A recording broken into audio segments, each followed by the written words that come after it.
Suggestions are not just directed at the mind, nor are they restricted in their impact on just the mind.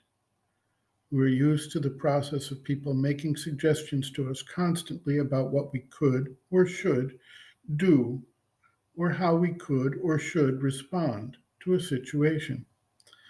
We weigh these suggestions not solely with mental logic, but with emotional reactions, vital feelings, and even in some cases, physical responses. Some suggestions are nonverbal in nature.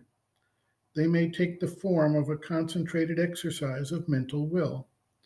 A pressure is created in the atmosphere, which is not always recognized as the power of suggestion, but people nevertheless respond to it. It can also take the form of an emotional energy or vital intensity that makes one want to respond in certain ways.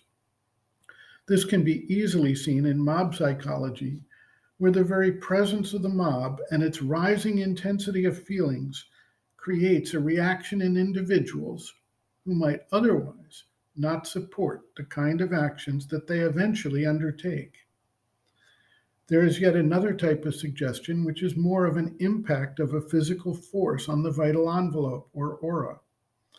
A very virulent infection or virus pushes on this envelope, and we feel like there is some illness in our environment. In some cases, this is supported by a mental acknowledgement of a disease vector going around. But in others, it is purely the subjective feeling of possibly becoming ill. If one is aware of this and is able to strengthen the response of the vital envelope, the illness does not actually take hold. If not, then the individual eventually may succumb to a bout of illness.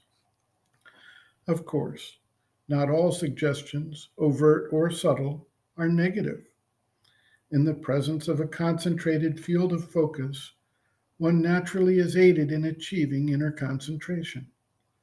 A spiritual teacher or guru may guide his disciples through the force of inner suggestion, non-verbally, yet powerfully, palpably, and without leaving any room for doubt.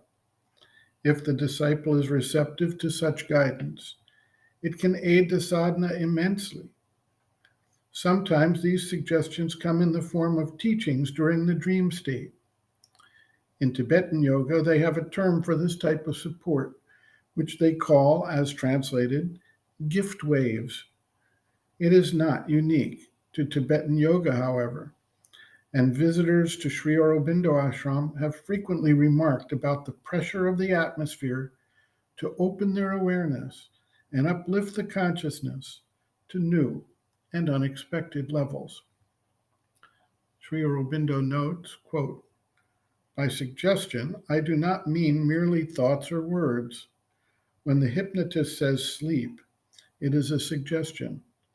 But when he says nothing, but only puts his silent will to convey sleep, or makes movements of his hands over the face, that also is a suggestion. When a force is thrown on you or a vibration of illness, it carries to the body this suggestion. A wave comes in the body. With a certain vibration in it, the body remembers cold or feels the vibration of a cold and begins to cough or sneeze or to feel chill. The suggestion comes to the mind in the form, I am weak, I don't feel well, I am catching a cold." End quote. Reference, Sri Aurobindo and the Mother, Living Within, the Yoga Approach to Psychological Health and Growth, Disturbances of the Body and Physical Consciousness, Faith and Suggestion, pages 94 to 98.